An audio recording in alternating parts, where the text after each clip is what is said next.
So a lot of things have been said about the Friday the 13th movies, but one thing that they've never been accused of is having a strong continuity. So today we're going to try and piece it all together using the information that the movies give us. So we're going to be talking a lot about the movies, we're going to be talking a lot of spoilers, talk about the plots of them from the beginning to end. So if you haven't seen them or you just don't want to know what happens in them, back out now. So we get our first bit of information right off the bat in the opening sequence of the first film. The title card tells us that it's 1958, and a couple of horny camp counselors are murdered. The murderer is Pamela Voorhees, and she's doing this because she blames the counselors for the death of her son, Jason. More on him later.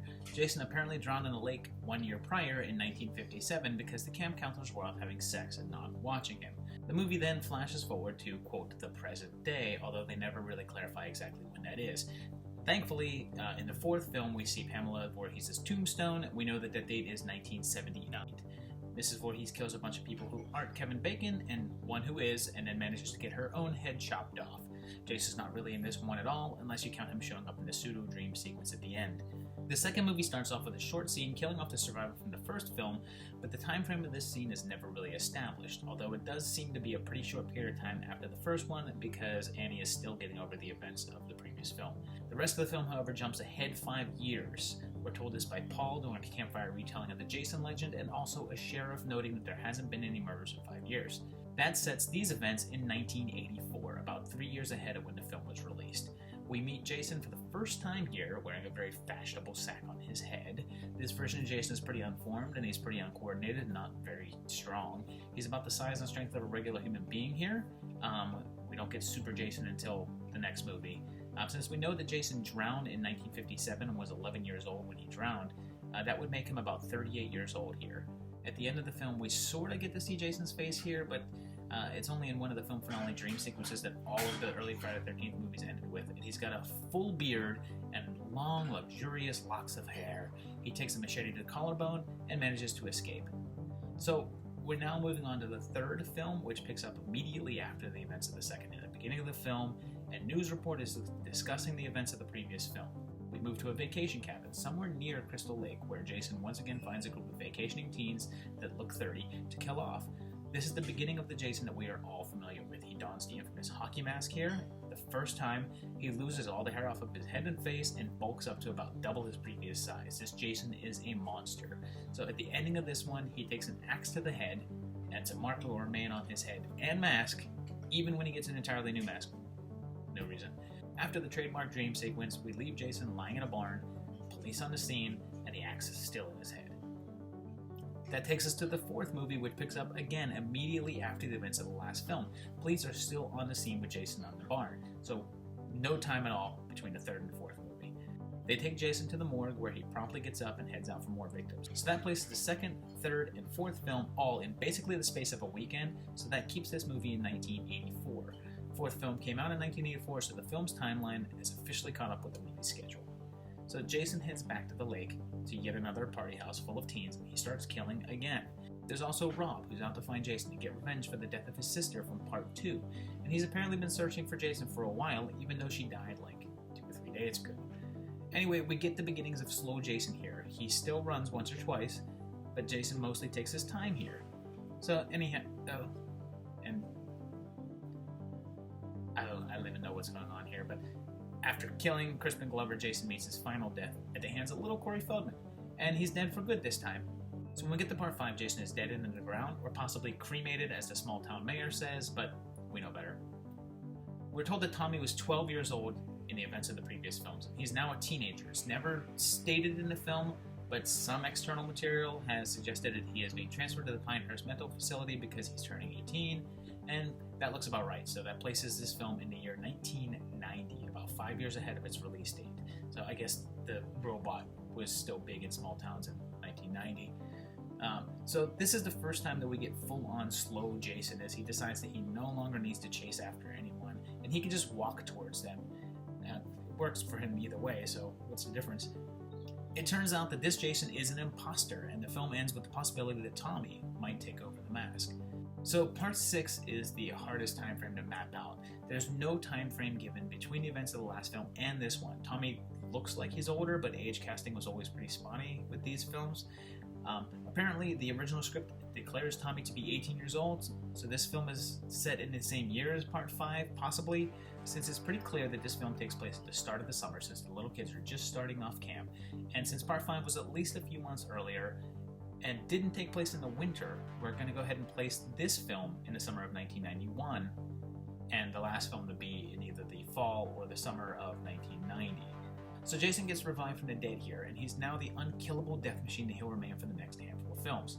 Crystal Lake has been renamed Forest Green, and the camp is finally in full session with kids and all. Weirdly, there's a segment in this one where all the kids discuss Jason as some sort of legend that they don't really believe in, but at the ending of the last one, we see a number of news articles documenting his various killing sprees, so his antics are pretty much public knowledge, but I guess the parents of this town still pretend he's a legend. It's weird. It's like telling people that Ted Bundy's just a myth. That doesn't make any sense. So sooner or later, somebody's going to see the news articles. Whatever. Tommy wins again at the ending of this one and manages to chain Jason up at the bottom of the lake until the beginning of the next film. Speaking of that, in the opening sequence of Part 7, we see a calendar on a wall marked October 13th, presumably a Friday. Tina is a young girl vacationing with her family somewhere in Forest Green. It's pretty possible that this intro scene takes place later in the same year as Part 6, so let's say still 91. Tina uses her mind bullets to accidentally kill her dad, and we cut to 10 years later.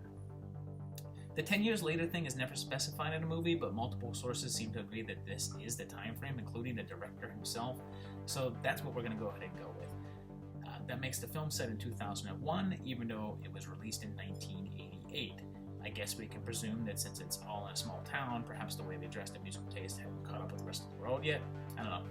But one thing's for sure, somewhere in that 10 years, they went back to the name Crystal Lake. Regardless, the film ends with Jason and the best face he's ever had, back at the bottom of the lake, sans mask, in the same exact position that he started out in. So Part 8 is where everything makes even less sense than it did before. The film opens up with Jason still at the bottom of the lake, and some time has passed since Part 7. It's never stated how much time, but let's go with about 2 years, since news of the murders isn't exactly fresh. So that makes this 2003, though it was released in 1989. One thing to point out is that the Jason grabs a mask from one of his victims, and it just so happens to match his old one freaking exactly, with the axe wound and all. I guess this guy's prank he was very dedicated to realism with. Anyway, a couple of things. First, Crystal Lake is about 10 times the size it used to be and apparently empties out into the ocean as a pack of teenagers are taking their senior trip, a cruise ship to New York. Go figure that one out. Oh, and that's the other thing. The teenagers are from Lakeview High, because there was a high school at Camp Crystal Lake this whole time, and no one ever mentioned it. Unless it was built in a 10-year gap. I don't know. Realizing that this is most likely set in 2003, what the fuck is up with these outfits? I guess maybe this girl could be in some sort of heavy metal throwback band or something, but how about this camcorder? I mean, that looks out of date for 1989 even.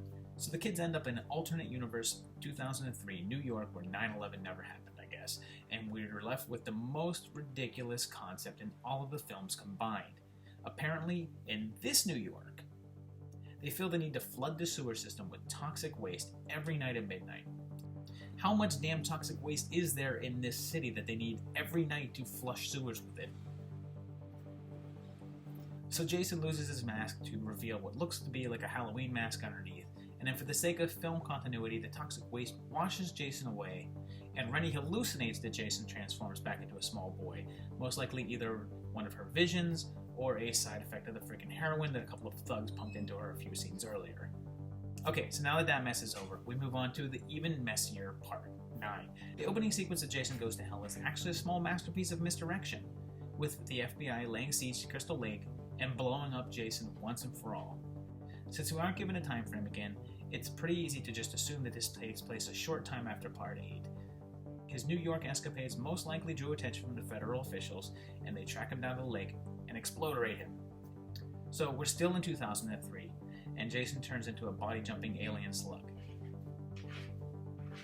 By the end of it, Jason kills the sister that we never knew we had, which is fine because we didn't either, and is reborn fully grown into a new body. I guess if Freddy can be bought by dog pee, this works too. He gets stabbed in the heart with a magic dagger and dragged down to hell while Freddy's claw pulls down his hockey mask, which takes us to Freddy vs. Jason. I know that Jason X was released first, but for the sake of the timeline, Freddy vs. Jason comes first. Now, if we assume that Freddy vs. Jason takes place right after Jason Goes to Hell, then we're actually caught up. It was released in 2003, which matches up with our timeline. Jason is in hell at the beginning, and Freddy manages to break him out to do his bidding. The two of them duke it out, and by the ending of things, Jason has won the battle and is right back in Crystal Lake. So now we actually step back 2 years to 2001 with the release of Jason X, which is actually set after the events of Freddy vs. Jason. Sometime between 2003 and 2010, Jason is captured by the government and imprisoned in some sort of testing facility. During this time, he also regrows a full head of hair.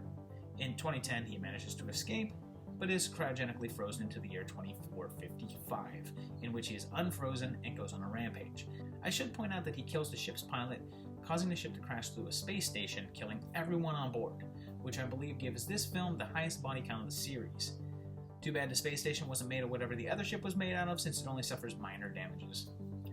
Anyway, after a while, Jason is blown to pieces again, but I guess before someone can eat his heart or whatever, nanobots rebuild his body into Uber Jason. This jacked up robo-killer continues his attack before everything gets blown up, and Jason falls to the surface of Earth 2, and there we are. So there you have it. As long as you're willing to forgive some technology and fashion that doesn't quite match up the time period, that's how the Jason movies fit together. Sure, lots of things don't make sense, like why Jason didn't switch into another body after Tommy killed him in part 4, but come on, we're lucky that they make as much sense as they do. Let's not get ahead of ourselves.